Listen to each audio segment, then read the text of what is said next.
Bonjour, direction Pont-de-Claix dans le département de l'Isère près de Grenoble à la découverte du musée Histobus dauphinois créé par l'association Standard 216, un musée qui a comme but de faire découvrir l'histoire du transport en commun de la ville de Grenoble et de l'Isère. Un énorme merci à Lionel, son président, ainsi qu'à Jean-Marie et Nicolas qui nous ont ouvert exceptionnellement les portes de leur musée, ainsi qu'à tous les bénévoles de cette association.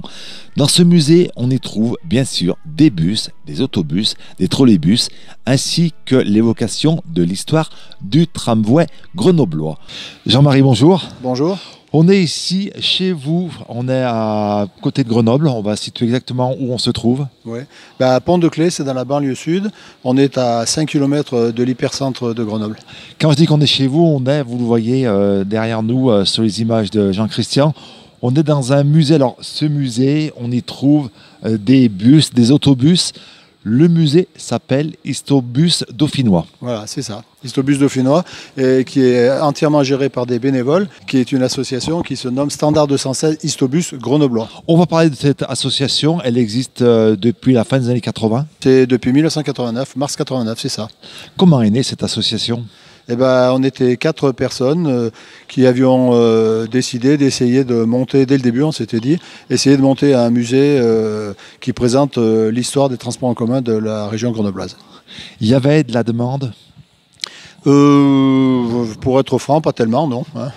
Mais par contre, autant les élus locaux que aussi les exploitants des transports en commun de l'époque ont été bien contents et nous ont bien accueillis parce qu'ils se sont dit, tiens, ça c'est un sujet quand même qui a jamais été traité et ça fait partie de l'histoire, comme toute autre chose sur Terre, qui est toute entreprise humaine.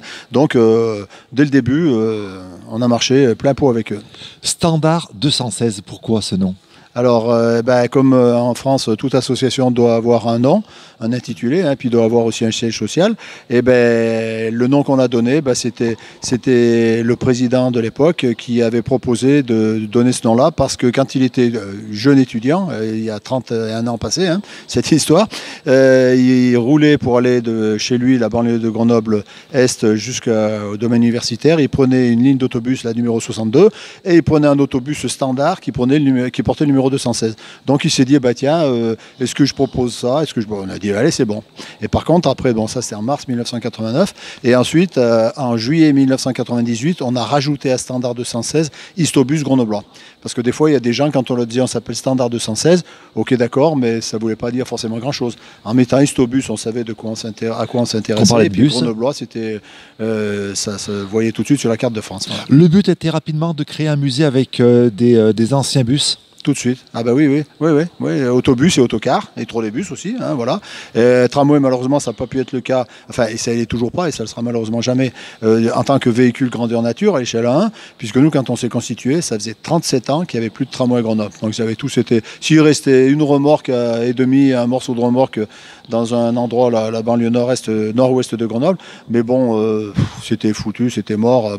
On a rongé notre frein, comme dirait l'autre. On a des salles de tramway, on a des salles avec des maquettes, avec des photos, avec des accessoires, qui nous permettent quand même de bien retracer toute cette période-là. Mais en véhicule grandeur nature, comme vous allez découvrir là à l'instant, et il n'y en a pas un petit peu, il n'y en a peut-être pas beaucoup, mais il y en a quand même une quarantaine. On sait qu'on est très apprécié de la part de la population et aussi de la part des élus locaux et aussi de la direction générale et globalement des transports en commun. Nous, on a une particularité à Grenoble, je ne sais pas pourquoi, mais on a toujours eu une excellente oreille de la part de toutes les personnes et les entités que je viens de vous signaler. Et c'est d'une simplicité, certains pourraient dire désarmante, parce qu'on sait que des fois, il arrive que dans certaines agglomérations de France, il y a des problèmes qui sont nés. C'est même dommage pour ces personnes-là. Il faut savoir qu'en France, il n'y a qu'une quarantaine d'associations qui préservent des transports en commun. Sur ces 40 associations, il y en a 10 qui ont monté un musée. Et sur les 10 associations muséologiques de transport en commun en France, il y en a 5 en Rhône-Alpes-Auvergne. Voilà. Comment vous expliquez ces 5 musées dans la région ? La région Rhône-Alpes est très attachée à ces véhicules, à ces gros véhicules. Ben oui, mais oui, ça peut paraître étonnant parce qu'il y a des pays où c'est beaucoup plus développé, la sauvegarde des véhicules de transport en commun. Bon, certainement en Europe, là où il y en a le plus, c'est l'Angleterre, hein, le Royaume-Uni. Et puis, il y en a aussi pas mal quand même en Allemagne, hein.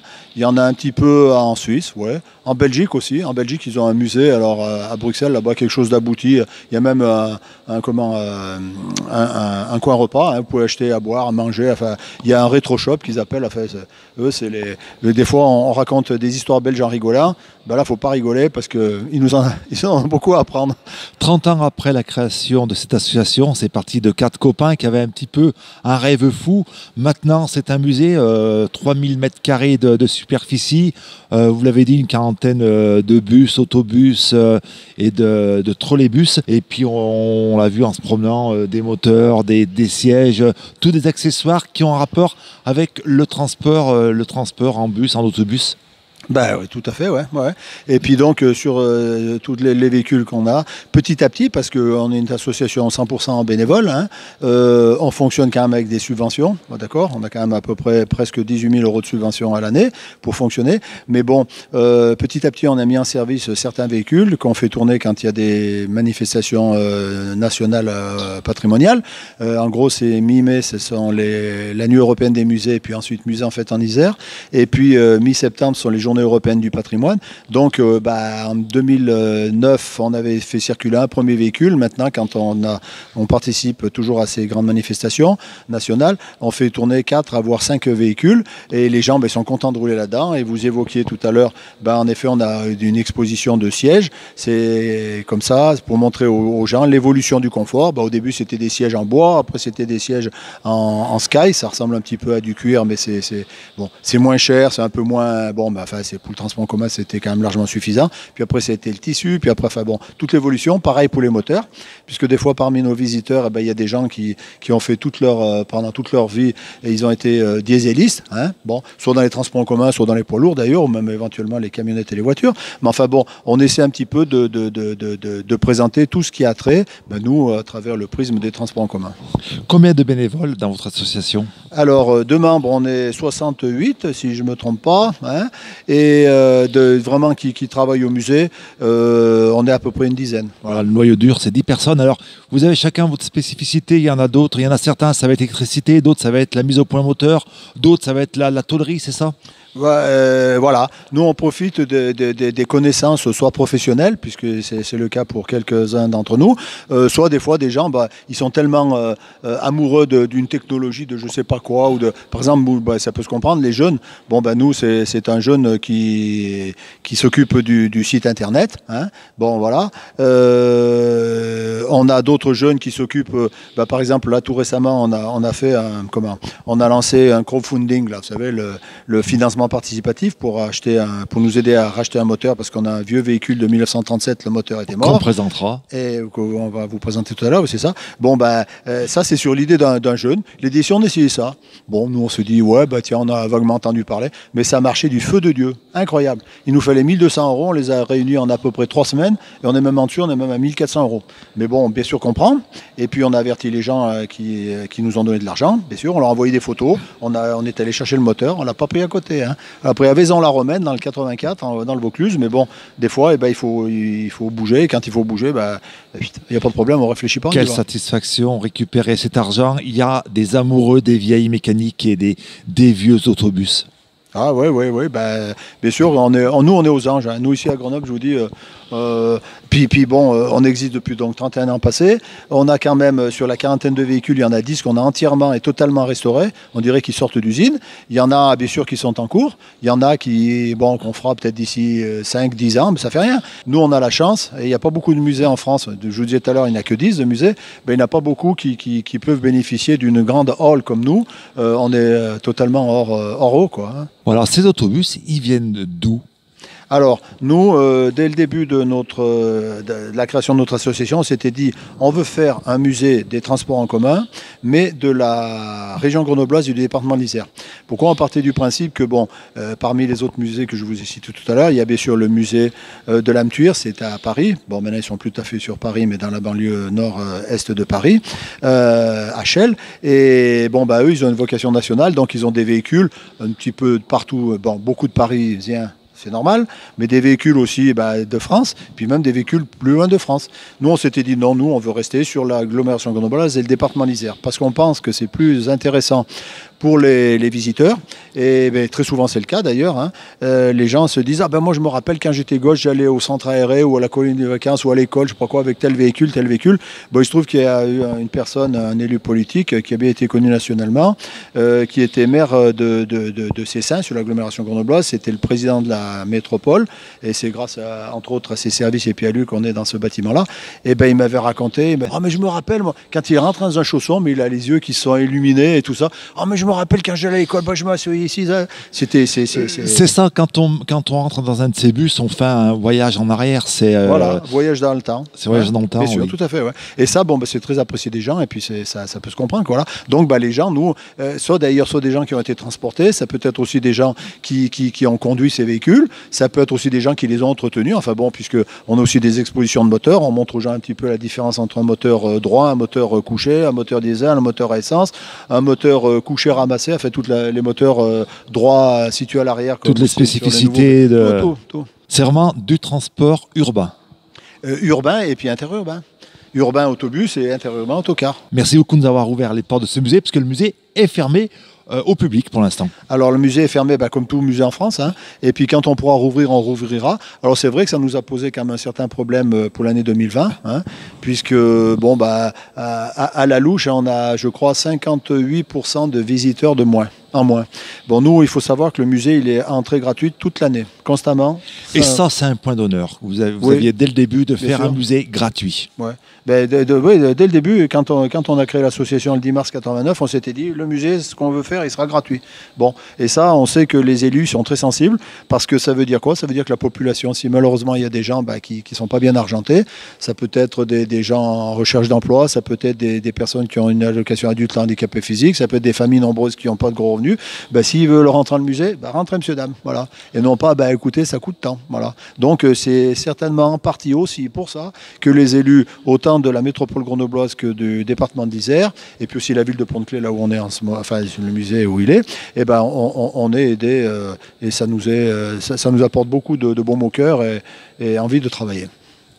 On va aller se promener dans ce musée. Vous nous amenez vers le premier véhicule le plus vieux, peut-être, c'est lequel? Bon, là, on va aller vers le cheval. Voilà. Hein, ouais. Et puis après, on ira voir donc le premier véhicule motorisé. On est parti. Jean-Marie, on est devant l'ancêtre du transport en commun moderne. Oui, c'est ça, ouais, voilà. Ouais, ça s'appelle un char à banc. Bon, il y en a qui diront une carriole, pourquoi pas, s'ils veulent. Hein. C'est un char à banc parce que, là, ici, vous aviez le cocher. Il y avait une personne qui pouvait se mettre à côté. Et puis derrière, il y avait des bancs. Et qui était d'une capacité totale de 6 personnes.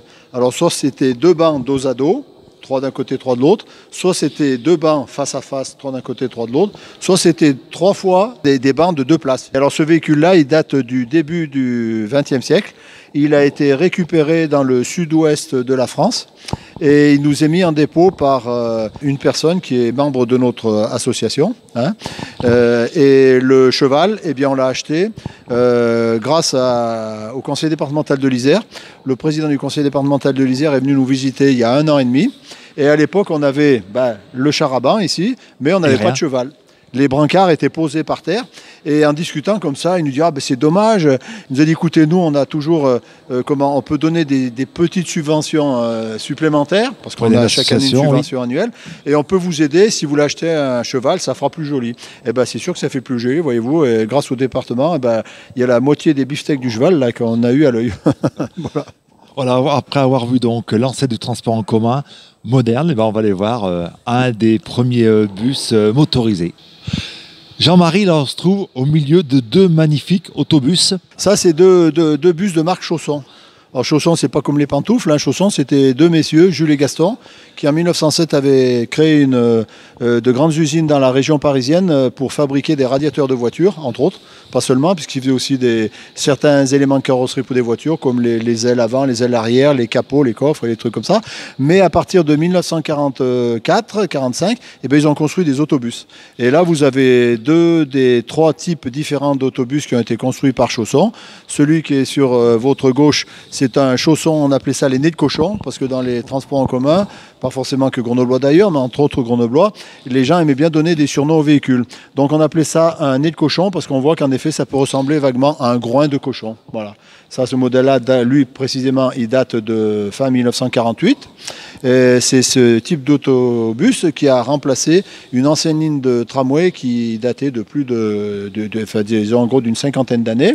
Et puis après, à partir de 1956, on a cet autre modèle d'autobus, toujours Chausson, mais qui est un peu plus récent. Et ils avaient transformé toute la face avant, mais que la face avant, totalement différente. Et comme ils aimaient toujours donner des surnoms aux véhicules, celui-ci, ils appelaient ça les moustaches. Donc le nez de cochon tout à l'heure, les moustaches là. Moustache pourquoi? Parce que vous savez, ça fait le moustache. Si vous voulez, bon, là vous avez les deux phares. Là, ici, vous avez ma bouche et ça représente des moustaches. Donc, il donnait bien des surnoms. Voilà. Alors, lui, il a une histoire. Celui-ci, peut-être qu'il a en plus, mais il n'est pas le seul. Il y en a 9 ou 10 chez nous. On a rajouté des petits logos comme ça, là-dessus. C'est parce qu'on a eu les Jeux Olympiques à Grenoble du mardi 6 février au dimanche 18 février 1968. Et on a 9 ou 10 véhicules qui ont circulé à cette époque-là. Alors, ce véhicule-là, par rapport à ce que dit notre cher ami, la petite histoire, c'est que c'est un véhicule qui n'est pas grenoblois, lui. Ouais, bien que notre philosophie, c'est des véhicules qui ont roulé sur Grenoble et le département de l'Isère. Celui-ci vient de Valence, hein, il était bleu et blanc. Il avait un aménagement intérieur, des couleurs de siège qui étaient totalement différents de ce qu'il a aujourd'hui. Pourquoi? Parce que nous bénéficions d'une grande quantité de photos, de plans, d'écrits, de tout ce qui s'ensuit, beaucoup de renseignements qui nous ont permis de refaire le véhicule exactement à l'origine comme il était au départ. C'est-à-dire par exemple le numéro 208, la calligraphie, les girouettes, c'est là où il y a marqué 7 place Grenette. Tout ça, nous, la couleur, hein, la chromatologie de l'affaire, c'est vraiment tout bien refait comme à l'origine. C'est vraiment une réplique très fidèle au modèle qui roulait dans ces époques-là. 100%. À telle enseigne que c'est même arrivé, quand le véhicule était sorti de restauration, il y a des retraités qui avaient conduit ces véhicules-là jusqu'en 1976. Et le 208, parce que bien sûr ils connaissaient le numéro, le 208, il s'était assis au poste de conduite. Tu te rappelles, dire puis ça fait plaisir de voir qu'il a été gardé, conservé. Pas du tout, mais nous on le met bien, hein. Nous, on leur personne, c'est marqué là-dessus que c'est un véhicule entièrement reconstitué, mais vraiment strictement à l'origine. Hein. Et bon, on peut vous sortir des photos, vous pouvez nous en trouver, vous verrez qu'on dirait vraiment le 208. Il était dans quel état quand vous l'avez récupéré? Il n'était pas bien beau celui-là. Hein. Il n'était pas bien beau, il a fallu tout refaire la peinture. Hein. Il a fallu refaire certaines, sur les côtés, là, en dessus des montants des vitres, il y avait des immenses trous. Qu'est-ce qu'on a fait? On a dû carrément couper la tôle, totalement couper la tôle, ressouder par-dessus, on a fait tout un système. L'aménagement intérieur, il a été reconfiguré à la grenobloise, qui n'était pas ce qui était dans le véhicule. Donc, je le rappelle, venait de Valence. Hein. C'était plus les mêmes couleurs. Le tapis de sol a été refait aussi. Il y a tout le bornier. Le bornier, si vous voulez, c'est un petit peu comme un coffre électrique sur lequel arrivent tous les fils électriques du véhicule. Il a été entièrement refait à neuf aussi. C'est combien d'heures de travail pour arriver à ce résultat qui est parfait? Alors, c'est marqué. Celui-ci, c'est 1450 heures. Voilà. Hein.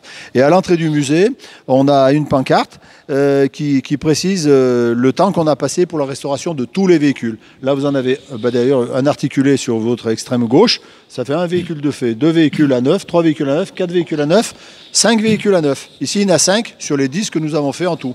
Il y en a d'autres qui sont par ailleurs. Et puis, c'est vrai qu'on bénéficie heureusement, puisque l'exploitant des transports en commun de la région grenobloise est hyper cool avec nous. Il nous donne tous les véhicules qu'on veut, qu'on désire. Hein. Et quand il nous les donne, il nous dit, écoutez, choisissez ce que vous voulez, de manière à ce que vous ayez le minimum d'intervention à faire. Alors, c'est vrai qu'on a des véhicules qui sont plus récents que ceux-là, parce que comme on est un musée, et puis un musée patrimonial, donc on doit arriver à pouvoir démontrer à nos chers visiteurs l'évolution des véhicules, autant par le confort que par le look, que par les peintures et tout ce qui s'ensuit, quoi. Donc on est beaucoup aidé, je l'ai déjà dit, hein, c'est sûr, mais vraiment, j'espère qu'à Saint-Étienne, vous êtes bien aidés aussi. Mais il faut continuer les petits gars, continuez sur votre démarche. Il n'y a pas mieux, vous verrez, vous en serez bien récompensés. Pour nous autres Stéphanois, le coup de cœur, c'est le Saviem qu'on a ici, puisque les bus qu'il y a ici dans votre musée, c'est des bus qu'on retrouvait dans différentes agglomérations. Le Saviem a roulé sur Saint-Étienne. Bien sûr, le Saviem, il a roulé dans beaucoup d'agglomérations. Pour la simple et bonne raison que le Saviem, sur le SC10, a été construit en deux versions. Après, il y avait une face avant un petit peu modifiée, c'est ce qu'ils appelaient le restylé. Donc, c'était plus le SC10U, c'était le SC10R, mais pour autant, c'était globalement à 90% la même caisse, le même style. Il a été construit 11 004 exemplaires quand même. Donc, il a roulé dans énormément de villes. Dans les années 70. Dans les années à partir de 1965. Et le tout dernier qui a roulé, c'était en 2006, je crois. Ouais. C'était à Bastia. Donc nous, par exemple, on en a eu 100, un petit peu plus de 100 de SC10. Je ne sais pas combien vous en avez eu à Saint-Étienne, mais bon, c'était le véhicule. Bon, la RATP, ils en ont eu 6254, je crois. C'était la première fois qu'un véhicule était construit en un aussi grand nombre, d'ailleurs, en France. Les bus, les autobus, les trolleybus qu'on trouve dans votre musée, en majorité, c'est des marques françaises. Oui, mais nous, on n'est pas bien sûr racistes, on a horreur de ça. Donc, je dis ça rigolant, mais parce que c'est la réalité. Et on a des véhicules étrangers, bien sûr. On a des véhicules allemands. On a des Cetra, par exemple. On a des Mercedes. On a des véhicules italiens, un Breda. On a... Qu'est-ce qu'on a comme véhicule? Des Cetra, même on en a d'ailleurs plusieurs. On a un MAN articulé qui est allemand, lui. Bon, nous, étant donné que c'est des véhicules qui ont roulé chez nous, puisqu'ils ont roulé chez nous, et puisqu'on a pu en récupérer quelques-uns, et voilà quoi. Donc pas seulement beaucoup français, bien sûr, mais pas seulement. Jean-Marie, vous, si vous aviez un véhicule à retenir, votre véhicule coup de cœur dans ce musée, ça serait lequel? Un véhicule que vraiment vous affectionnez le plus, c'est lequel? Mais ça, faut pas le dire, parce que depuis qu'on a monté le musée, je me suis toujours dit, je n'ai plus le droit d'aimer quelque chose, enfin une marque ou voilà. Alors là, Jean-Marie, on est dans la partie du hangar, la partie restauration devant un bus. Alors, qu'est-ce qui lui arrivait à ce bus? Les vieux transports en commun, comme les vieilles voitures, les vieux camions d'ailleurs, c'est pas seulement les refaire à neuf. Parce que de temps en temps, il arrive, régulièrement, il faut quand même faire de l'entretien courant, on dira, d'accord, l'huile, le liquide de refroidissement, le lave-glace et des trucs comme ça. Mais de temps en temps, on a des grosses pannes moteurs. On va en voir deux. Ça commence par celui-ci. Et celui-ci, on a le vilebrequin, il a été vrillé. On a demandé pour en faire un neuf, c'était 12 000 € minimum. 12 000 €. Bon. Alors, on a cogité, un petit peu attendu. On a appris l'existence d'un vieux camion. Ça, c'est une marque Soraire. Soraire, c'est une marque suisse qui fabriquait des camions et puis des autocars et des autobus. Et donc, ce qu'on a fait, c'est que on l'a acheté, ce camion. Il était à côté à Bourg-les-Valence, un petit peu au nord de Valence. On a acheté le camion l'année dernière au mois d'août. On l'a ramené ici chez nous. Pour récupérer le moteur. On a récupéré le moteur qui est sur la gauche. Là, le cadreur va vous le montrer. Le voilà, il est là, le moteur. Et on va le mettre à la place de l'autre. L'autre, pour autant, on le garde quand même, parce que si le vilebrequin il est mort, il y a d'autres pièces qui pourront nous servir un jour. On ne jette rien du tout. C'est pour ça qu'il y a aussi pas mal de pièces détachées tout autour de nous, dans cette zone de restauration. Mais pour autant, là, on pense que d'ici février, ce car aura son nouveau, entre guillemets, moteur. Et puis, on remettra le capot, la calandre, le radiateur. Et puis, hop, là, parce que celui-ci va être... fait pour rouler, bien sûr, et transporter des gens. Alors c'est un véhicule qui date de 1952, mais la conception c'est 1939. Avec une conduite à droite. Avec une conduite à droite. Alors pourquoi? C'est parce qu'autrefois, les moteurs étaient tellement proéminents, tellement longs, tellement hauts, que le conducteur, là, il faut imaginer que le capot, il vient jusqu'ici. Donc le gars, il voit rien du tout devant. Enfin, devant, loin, oui, mais à proche distance, non. C'est pour ça que d'ailleurs, de chaque côté, on a une barre verticale avec un pommeau rouge, c'est ce qu'on appelle des gabarits. Ce qui fait que le conducteur, s'il était dans un embouteillage ou s'il était dans un endroit, une rue étroite ou au bord d'une route avec une falaise ou je ne sais pas quoi, quand il voyait que l'obstacle s'approchait, il savait qu'il ne fallait pas aller plus loin, autrement, ça risquait, ça abîmait le véhicule. Voilà. Et donc, ils avaient mis le volant à droite pour une question de sécurité. Pourquoi? Parce que quand les gars y roulaient, même avec les gabarits quand même et tout ça, ils n'y voyaient pas beaucoup. S'ils avaient eu le volant à gauche, quand ils étaient sur une route avec une petite descente, un contrebas, voire des fois une falaise ou je sais pas quoi, le gars, il aurait dû beaucoup rouler sur la gauche de manière à être sûr de ne pas tomber dans le vide. Alors des gens, des fois des visiteurs nous disent, oui, mais à ce moment-là, le problème que vous avez solutionné là, vous le rencontrez de l'autre côté. Ce qui est en partie vrai. Sauf que ce qu'il y a quand même, c'est que si des fois, le conducteur partait un petit peu sur la ligne continue ou discontinue, qui représentait le milieu de la chaussée, qu'est-ce qu'il faisait? Il n'était pas idiot, il repartait un petit peu sur la droite et c'est tout. Que si ça avait été c'était l'inverse, le volant à gauche et puis hop, et il avait une roue qui partait dans le vide. Allez, au revoir, adieu. Voilà la sécurité. Et là, Jean-Marie, on est devant le fameux véhicule pour lequel vous avez lancé une aide, une souscription pour acheter un moteur. Alors, c'est un véhicule type torpedo. Voilà, c'est un véhicule type torpedo, c'est-à-dire, ça veut dire décapotable, mais autrefois on pouvait dire décapotable, mais il y avait le terme torpedo qui était aussi utilisé. Donc c'est en effet juste une toile qui est dessus. Hein. C'est donc un véhicule, lui, de marque Rocher-Schneider. Alors Rocher-Schneider, c'était deux messieurs, un monsieur Rocher et puis un autre qui s'appelait Schneider, qui s'étaient alliés tous les deux. Et sur Lyon, ils fabriquaient des voitures, des petits camions, des petits cars, et ils avaient fabriqué ce véhicule-là. Donc il est sorti d'usine en 1932. À l'origine, c'était un camion, c'est-à-dire que passer le poste de conduite, c'était tôlé derrière, c'était un fourgon. Mais à l'époque, comme il n'y avait pas beaucoup de véhicules autant à la construction neuve qu'à la vente en occasion, il a été transformé. Il l'a transformé, voilà. Alors c'était la carrosserie Chabot qui était à Grenoble, ici il y a une petite plaque constructeur qui existe encore. Et il a été transformé en autocar. Pourquoi ? Parce que la personne qui l'a acheté voulait transporter les clients de son hôtel-restaurant qu'il avait à Corse, c'est dans la partie très haute du département de l'Isère, à la limite, à 15 km près, c'est les Hautes-Alpes. Donc après, comme il transportait ses clients de son restaurant et de son hôtel jusqu'à la basilique de Notre-Dame de la Salette, et que c'est une dizaine de kilomètres et que ça monte très haut, il avait demandé à ce qu'on enlève le moteur à l'origine, qui est un moteur Rocher-Schneider, la même marque que le véhicule. Il avait fait mettre un moteur, c'était un Delahaye, qui est un moteur plus puissant. Oui. Puis ce moteur Delahaye, il est mort il y a une dizaine d'années. Il a enlevé le moteur Delahaye, donc il y a une dizaine d'années, qui était mort. Il a mis un moteur Ford. Le moteur Ford, il est mort au mois de juillet cette année. Et on a récupéré ce moteur ici, qui est un moteur Iveco. Alors bien sûr, à chaque fois, c'est pas la même marque que le véhicule d'origine. Si bien sûr, à chaque fois, il avait pu trouver un vrai moteur d'origine, il aurait mis un moteur d'origine. Pour autant, c'est pas gênant. Il n'y a pas de problème. Le véhicule, il va bien rouler. D'ailleurs, ce coup-là, ça va être un moteur diesel, alors qu'à l'origine, c'était les moteurs à essence. Donc, quand il va reprendre la main de son véhicule, le collègue, là, Gérard, il va falloir qu'il fasse attention parce l'autre, déjà précédemment, avec le moteur Ford, il avait une bonne pêche. Avec celui-là, il va avoir une pêche d'enfer. Ce sont des véhicules avec lesquels vous proposez des petites balades ? Oui, bien sûr, oui, c'est ça.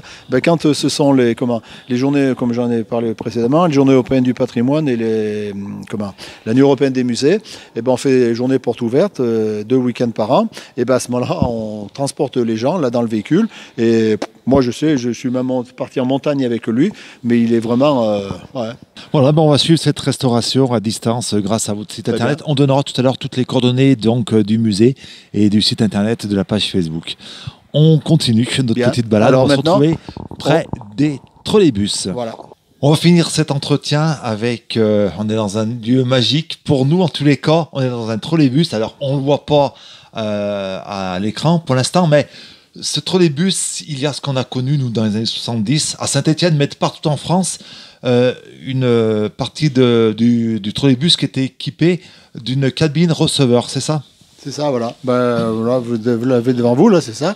C'est-à-dire qu'autrefois, on montait par l'arrière, les usagers montaient par l'arrière, et puis soit ils achetaient un ticket, soit ils achetaient un carnet de tickets, ou s'ils avaient déjà le carnet de tickets, il y a une oblitératrice devant, là, couleur gris métallisé, ils compostaient, ce qui fait que il y avait très très très peu de fraudeurs, parce que c'était tellement bien filtré, puis c'était très bien, parce que ma foi, quand on va chez le boulanger, le boucher, on achète quelque chose, on lui le pique pas, on donne de l'argent, et puis tout va bien. Dans les transports en commun, c'est le même principe. Avec ça, c'est sûr que c'était très bien filtré et c'était parfait, quoi.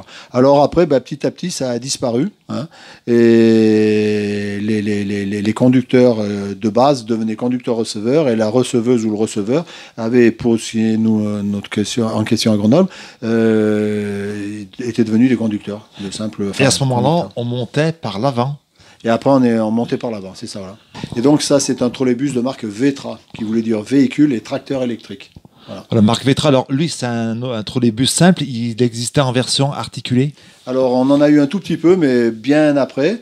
On a eu des versions articulées, comme vous aussi à Saint-Étienne, vous en avez eu d'ailleurs. Vous en avez eu 8, et vous nous en avez racheté 2 d'occasion d'ailleurs. Qui ensuite ont été vendus à Toula. Toula, c'est une ville au sud de Moscou, mais bien en dessous, à plusieurs centaines de kilomètres, voire 1000 kilomètres de Moscou. Mais vous avez eu, bien sûr, comme nous, ce même modèle de trolleybus articulé. Ouais.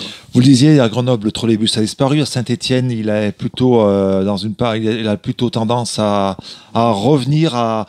c'est l'avenir, le transport comme ça, le transport en commun par électricité, c'est l'avenir. Bon, il y a le tram, on en parlait, mais le trolleybus, c'est un petit peu l'avenir de nouveau de ce style de transport. Plus ça va, plus on s'aperçoit qu'il faut faire attention et ménager l'environnement.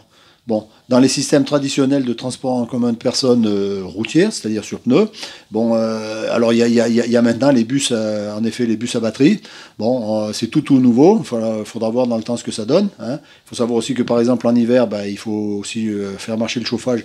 Bah, c'est pas bien bon parce que ça pompe sur la batterie. En été, nous, pour ce qui est notre cas, l'agglomération grenobloise est dans une cuvette. Il y a beaucoup de montagnes tout autour, ce qui fait que l'été il fait très chaud, donc il faut que les climatisations fonctionnent aussi, c'est pas si évident. Le plus simple, oui, c'est le trolleybus. Bon, le tramway, c'est électrique, c'est très bien aussi. C'est plutôt pour des lignes de très forte utilisation. Mais le trolleybus est bien aussi inscrit dans le développement des transports en commun modernes. Ben, vous avez bien compris, puisque vous avez toujours de lignes, vous allez en avoir encore un certain nombre dans les prochaines années, d'ici une dizaine d'années, je crois. Et ben, il faut continuer. Nous, d'ailleurs, il serait peut-être question de remettre du trolleybus. On est en train de voir sur la plus forte ligne d'autobus d'aujourd'hui. L'avantage d'avoir un trolleybus par rapport à un bus à moteur thermique, alors outre la pollution, il y a d'autres avantages. Le moteur électrique est plus performant, on va dire, que le moteur thermique. Largement, oui. Un moteur électrique, sous-entendu, vrai trolleybus, hein, c'est-à-dire avec deux perches, avec des fils, c'est-à-dire une prise directe avec de contact avec le réseau électrique. Et ben, le rendement d'un moteur électrique, c'est 92%. Quand vous voyez un moteur diesel, c'est 39%. Alors ça peut paraître fou, on dit mais c'est quoi cette différence? Ben, c'est entre autres que par exemple un moteur diesel, qu'est-ce qu'il fait? Eh ben, il produit beaucoup de vibrations, il produit beaucoup de chaleur, il produit voilà, tout ça, c'est tout ce qui vient en deçà de son rendement par rapport à un moteur électrique. Donc c'est vrai que si on veut voir au niveau de la gestion globale de l'énergie dans un pays, ben, il est préférable d'avoir du trolleybus. Hein, et mieux, je viens de vous le dire, que du bus à batterie, qu'un bus diesel par exemple, qu'un bus GNV aussi, parce qu'un bus GNV gaz naturel pour véhicule, c'est pas mal. Il y a certains polluants qui n'existent plus, quand ils existent encore, de moindre quantité, c'est sûr, mais dans le diesel, ok. Mais malheureusement, d'un autre côté, le moteur, la carburation au gaz naturel pour véhicule, ça produit plus de gaz à effet de serre que ça n'en fabrique avec le diesel. Alors après, bon, bah, c'est une question des fois un peu des experts s'étrillent, hein, on est d'accord, c'est pas forcément encore très bien établi, mais globalement, le GNV n'est pas aussi intéressant que ce qu'on en entendait au début de sa mise en application. C'est au début des années 2000. Hein. Nous, à Grenoble, on en a eu 72 de bus au GNV. Il nous en reste encore à peu près bien même plus d'une cinquantaine, mais l'idéal, c'est le trolleybus. Le tramway et Grenoble, c'est une grande histoire d'amour, Jean-Marie. Oui, ça a été interrompu un temps, mais on y est largement revenu. Tout va très bien, oui. Tout va très bien. Le premier tramway dans la région, c'est quelle époque? Tramway électrique, c'est 1897, mais il y avait eu quelques années auparavant un tramway à vapeur, c'était 1893. Alors le musée donne une part belle à l'histoire du tramway. On est dans une salle magnifique avec plein de maquettes, avec même un poste de conduite reconstitué. Bien sûr, ouais, bien sûr. Ça, c'est un tram qui est pas très ancien, qui commence à avoir des années, mais bien sûr, on a un certain nombre de maquettes. On a aussi des téléviseurs qui projettent des reportages d'époque, de manière à ce que les gens se remettent un petit peu dans la situation antique, ancienne. Voilà. La ligne de tramway la plus longue, elle mesurait combien? C'était combien de kilomètres? Oula, alors si on regarde en cumulé, c'est 1929, mais les quatre principales, les quatre d'ailleurs, compagnies de transport électrique par tramway sur la grande région grenobloise, on peut dire même le sud-Isère, c'était 102 km et c'est en 1929. 102 km en tout. Aujourd'hui, il reste combien? Aujourd'hui, on a tout arrêté. On n'a pas fait comme vous à Saint-Étienne où vous avez gardé une ligne de tramway, la 4 autrefois.